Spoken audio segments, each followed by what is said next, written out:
Welcome back दोस्तों। आज मैं आपके सामने नेटफ्लिक्स पे रिलीज हुई हंसी दिलरुबा की कहानी सुनाने वाला हूँ। मूवी के बारे में बात करें तो मूवी अच्छी लगी मुझे, वन टाइम मस्ट वॉचेबल है। मूवी की समरी ये है कि हमारे हीरो और हीरोइन की अरेंज मैरिज हो जाती है। शुरुआत के आधे घंटे तक इन दोनों के रिलेशनशिप को दिखाया जाता है। थोड़ी बहुत कॉमेडी मिक्स की है इसमें, और जब ये दोनों एक दूसरे के करीब आने ही वाले होते हैं तभी तीसरे बंदे की एंट्री होती है और मूवी के दरमियान में एक बंदे का मर्डर हो जाता है। पुलिस हमारे हीरोइन पर शक करने लगती है। हमारे हीरोइन पुलिस को काफी सारे वर्जन्स की कहानी सुनाने लगती है, लेकिन असली कहानी क्लाइमैक्स में जाके रिवील होती है। लेकिन इस मूवी के क्लाइमैक्स से मैं डिसअपॉइंट हूँ, क्योंकि कुछ समय आने के बाद हम ऑडियंस ये प्रिडिक्ट कर लेते हैं कि क्लाइमैक्स में क्या होने वाला है। मुझे पूछा जाए तो इससे भी थोड़ा अच्छी मूवी बन सकती थी। तो चलिए फटाफट से मैं आपको इस मूवी की कहानी सुना देता हूँ। उससे पहले अगर अपने चैनल पर नए तो अपना प्यार दिखाइए। अगर मूवी की शुरुआत में ही ज्वालापुर की नदी को दिखाया जाता है, जहाँ पर एक बंदा स्विम करते हुए जा रहा होता है, लेकिन स्टार्टिंग में इस चीज को कोई भी ऑब्जर्व नहीं करता और एक्चुअली ये कहानी ज्वालापुर में घटती है। और दूसरे सीन में एक बंदी का इंट्रोडक्शन होता है और इसका नाम है रानी, जो फिलहाल अपने गली के कुत्तों को कुछ खिला रही होती है। और तभी इसके घर में एक बहुत बड़ा ब्लास्ट होता है। ये देखकर रानी फौरन अपने घर में जाती है तो इसके किचन का सत्यानाश हो चुका होता है और उसी तरह फ्लोर पर किसी का हाथ पड़ा हुआ रहता है। और यहाँ पर हम ये देख पाते हैं कि इस हाथ के ऊपर रानी नाम का टैटू होता है। ये देखकर बेचारी रानी शॉक में रह जाती है। थोड़ी देर बाद पुलिस वहाँ पर आती है, कुछ सबूत वगैरह को इकट्ठा करने लगती है और थोड़ा इंस्पेक्शन करने के बाद पुलिस वालों को ये बात पता चलती है कि मरने से पहले उस बंदे के सर पर चोट थी। मतलब पहले उसे किसी ने मारा, उसके बाद घर में ब्लास्ट हुआ और मरने वाला और कोई नहीं रानी का हस्बैंड ऋषि होता है। उसके बाद सीन फिर से 6 महीने पहले शिफ्ट होता है, जहाँ पर ऋषि को दिखाया जाता है। अब ऋषि के बारे में बात करें तो एक इलेक्ट्रिकल इंजीनियर होता है और फिलहाल ऋषि की माँ ऋषि की शादी के लिए लड़की ढूंढ रही होती है, लेकिन बेचारा ऋषि जहाँ पर भी जाता उसे रिजेक्शन मिलता रहता है। और अब फिलहाल ऋषि और उसकी फैमिली दिल्ली जा रहे हैं रानी नाम की एक लड़की को देखने के लिए। उसके बाद हमारे हीरोइन का इंट्रोडक्शन होता है और उसी का नाम है रानी। ऋषि को देखने के बाद रानी की आंटी रानी को समझाने लगती है कि लड़का अच्छा खासा है, इससे शादी करके सेटल हो जाओ। खैर थोड़ी देर बाद रानी ऋषि को किचन में बुलाती है अकेले में बात करने के लिए और इसी बातों के दरमियान रानी ऋषि से कहने लगती है कि इसे घर का काम कुछ भी नहीं आता, चाय बनानी नहीं आती, इवन दो पकौड़े भी तलना नहीं आता। और इसी तरह रानी को दिनेश पंडित के नॉवेल्स पढ़ना बहुत पसंद होता है। ये भाई साहब क्राइम नॉवेल्स लिखते हैं। और इसी तरह ऋषि भी अपने बारे में बताने लगता है और रानी ऋषि को अपना किचन का पंखा ठीक करवाने के लिए बिठा देती है। खैर जब ऋषि की फैमिली वापस ज्वालापुर आ जाते हैं तो ऋषि की माँ को रानी बिल्कुल भी पसंद नहीं होती। ऋषि की माँ ऋषि से कहने लगती है अगर तुमने उस लड़की से शादी कर ली तो मैं सुसाइड कर लूंगी, जहर पी लूंगी, फांसी लगा लूंगी, ऊपर से नीचे कूद जाऊंगी। लेकिन ऋषि कहने लगता है अगर ये शादी करेगा तो रानी से ही करेगा। तो इसी दरमियान में इन दोनों की शादी फिक्स हो जाती है और एक दिन ऋषि अपने कलाई पर रानी का नाम लिखवाता है, टैटू बनवाता है। ये देखकर रानी बहुत इम्प्रेस हो जाती है और कुछ दिनों बाद इन दोनों की शादी भी हो जाती है। उसके बाद सीन फिर से प्रेजेंट डे पर शिफ्ट होता है, जहाँ पर एक पुलिस ऑफिसर जिसका नाम होता है किशोर, ये ना जाने पता नहीं कितनी बार रानी को पुलिस स्टेशन बुलाया हुआ रहता है। और उसी तरह किशोर रानी पर शक कर रहा होता है कि रानी ने ही अपने पति को मारा होगा। और इसी बातों के दरमियान किशोर रानी से ये पूछने लगता है कि जब तुम लोगों की शादी हुई थी तो तुम्हारे रिलेशनशिप कैसे थे।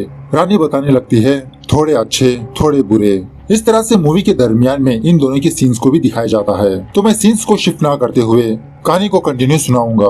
खैर शादी होने के बाद जब रानी ज्वालापुर आती है तो इसके एक्सपेक्टेशन कुछ और होते हैं। इन्हीं की ट्रेन में एक कपल आए हुए रहते हैं और उनका स्वागत बैंड बाजा बारात से होता है। लेकिन यहाँ पर रानी के पास ऋषि के सिवा और कोई नहीं होता। और जब ऋषि की फैमिली अपने घर जा रही होती है तो रास्ते में जबरदस्त बारिश शुरू होती है, जिसकी वजह से बेचारी रानी और डिसअपॉइंट हो जाती है।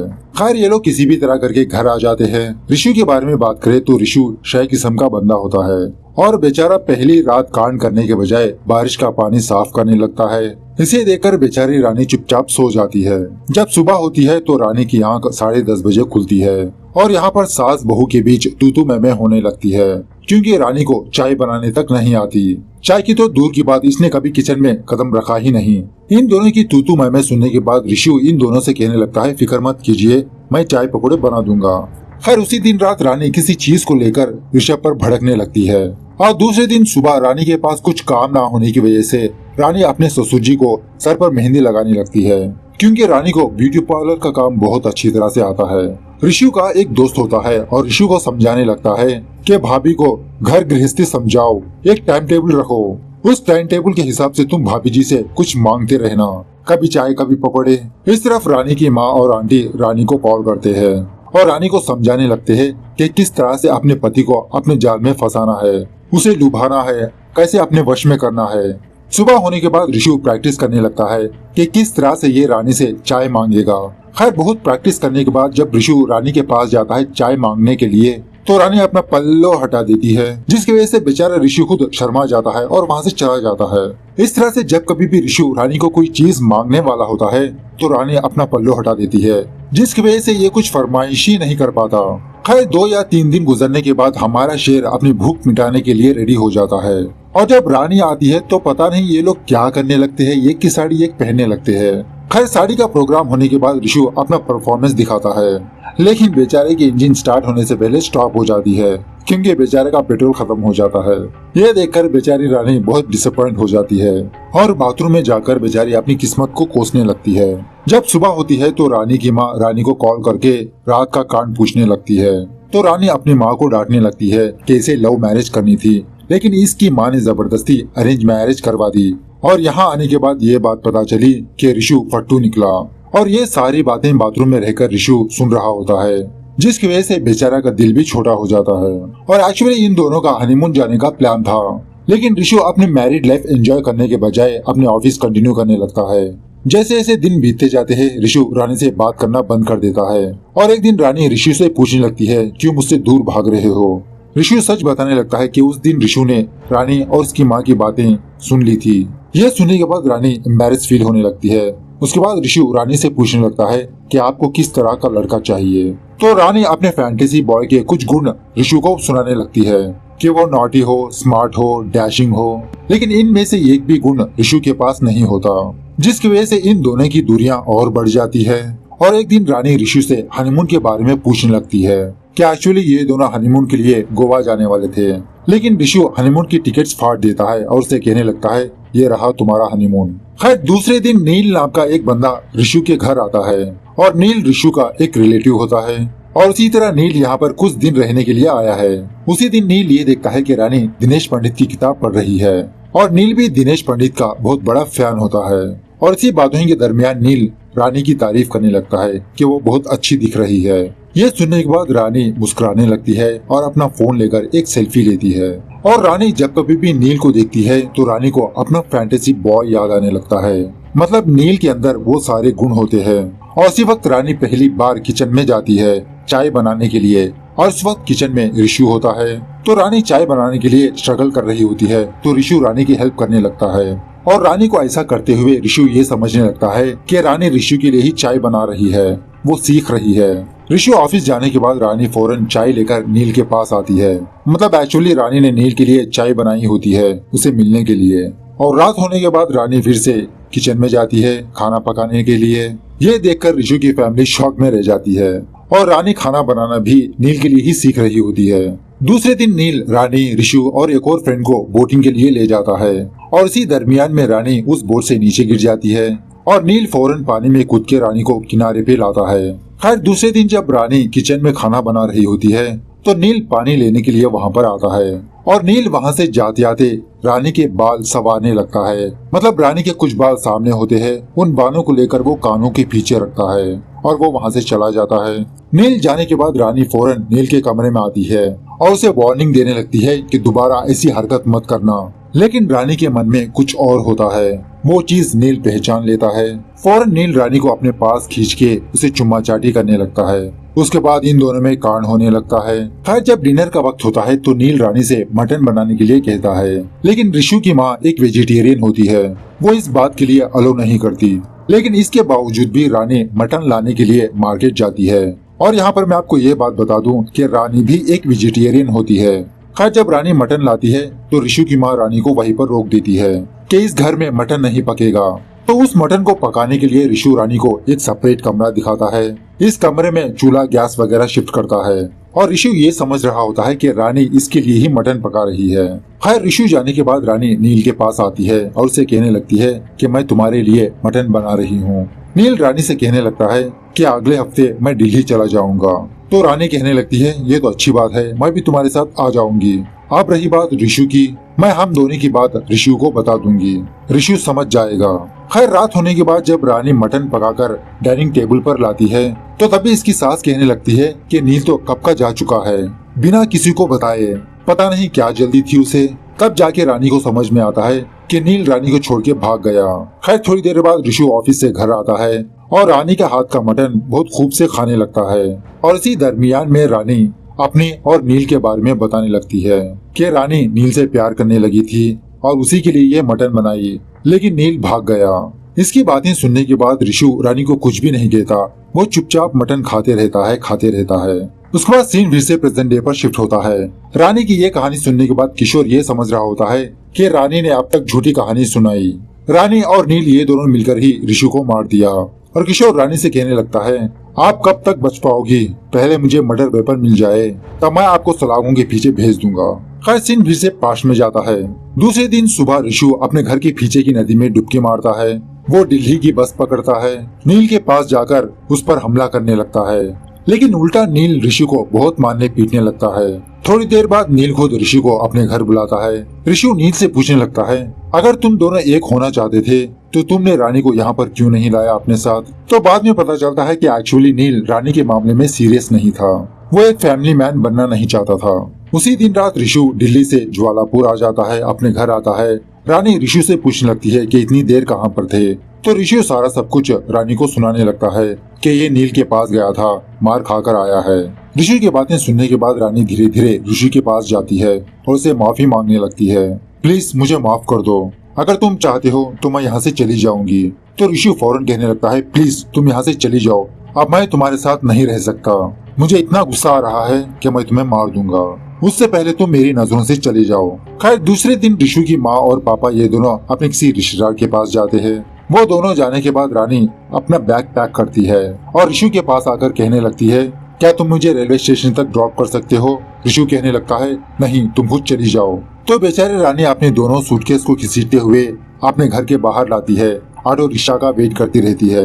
इसी दरमियान में वहाँ पर नील के कुछ दोस्त आते हैं और रानी को देखकर इससे छेड़खानी करने लगते हैं, क्योंकि नील ने जाते जाते अपनी और रानी की बात अपने दोस्तों को बता चुका था।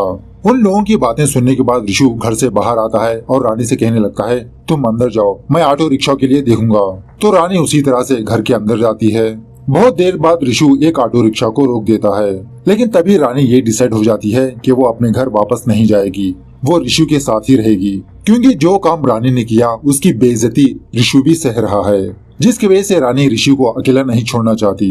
लेकिन जब कभी भी ऋषु रानी का चेहरा देखता है तो ऋषु को रानी और नील का रिलेशनशिप ही याद आता रहता है। खैर एक दिन रानी कपड़े लेकर सीढ़ियाँ उतर रही होती है तो वो फौरन फिसल के नीचे गिर जाती है और वहीं पर ऋषु भी होता है। ऋषु रानी को उठाने के बजाय अपनी कार को साफ करते रहता है और बाद में रानी को ये बात पता चलती है कि ऋषु ने उन स्टेप्स पर कुछ टेप लगा के रखा था और इसी की वजह से रानी गिर गई। उसके बाद ऋषु गैस को भी ऑन कर देता है।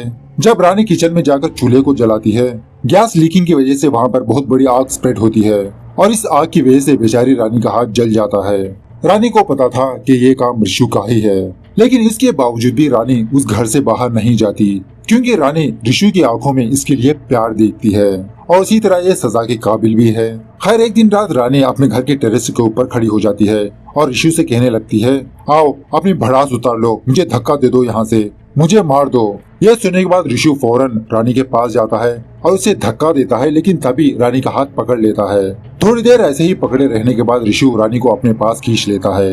यह देखकर रानी ऋषु से कहने लगती है अगर तुम मुझे मारना चाहते हो तो मुझे कब का मार चुके होते, मुझे तुम्हारी आंखों में मेरे लिए प्यार नजर आ रहा है, अब मुझसे गलती हो गई, मुझे माफ कर दो, चलो एक नई शुरुआत करते हैं। खैर बहुत रिक्वेस्ट करने के बाद ऋषु रानी को माफ कर देता है और धीरे धीरे ये दोनों एक दूसरे को समझने लगते हैं। और एक दिन जब रानी और ऋषि ये दोनों अपनी कार में कहीं पर जा रहे होते हैं तो किसी सिग्नल के पास ये दोनों नील को देखते हैं, जो अपनी बाइक पर किसी लड़की को बिठाया रहता है। नील को देखने के बाद रानी को बहुत गुस्सा आता है और उस कार से उतरकर रानी नील के बाइक का शीशा तोड़ देती है। खैर नील उस लड़की को छोड़ने के बाद वो फिर से इन दोनों के पास आता है और ऋषि से कहने लगता है, भैया मैंने उस लड़की को छोड़ दिया, पीछे की सीट खाली है, पूछिए क्या भाभी आएगी। इसकी ये बातें सुनने के बाद ऋषि को बहुत गुस्सा आता है और ऋषि अपनी कार लेकर नील का पीछा करने लगता है।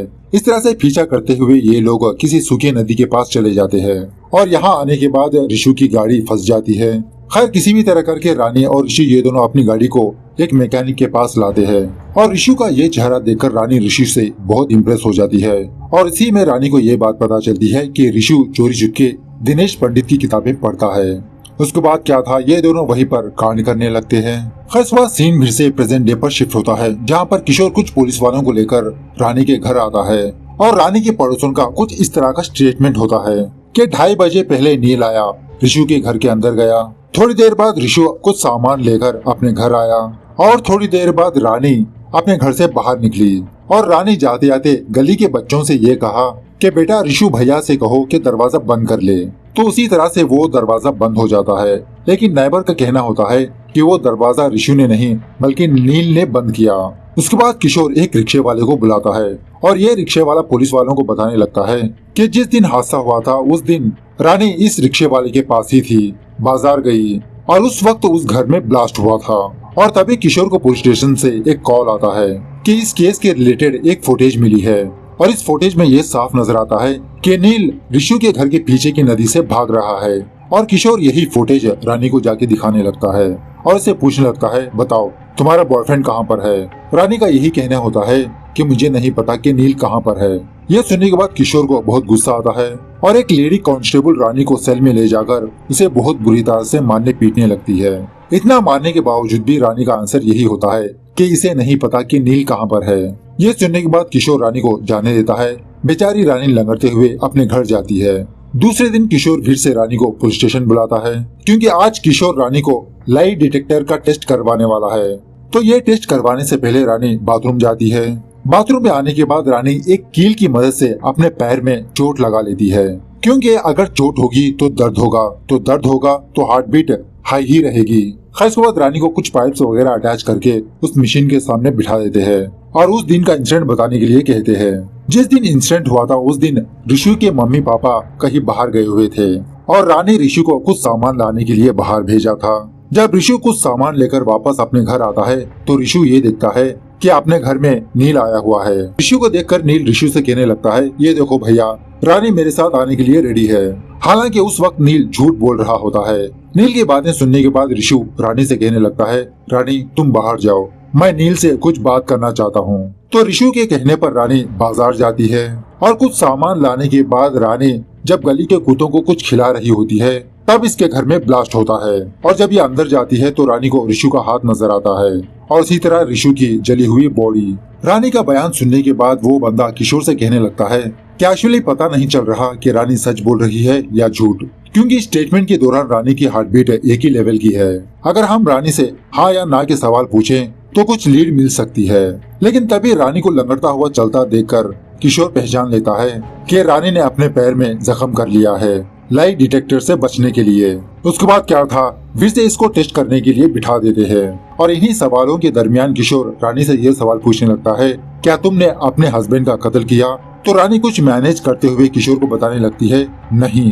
खैर यह होने के बाद किशोर का सुपीरियर किशोर को डांटने लगता है कि किशोर हर वक्त रानी के केस में लगा रहता है, जिसकी वजह से इसका हायर ऑफिसर किशोर को दूसरा केस सौंप देता है।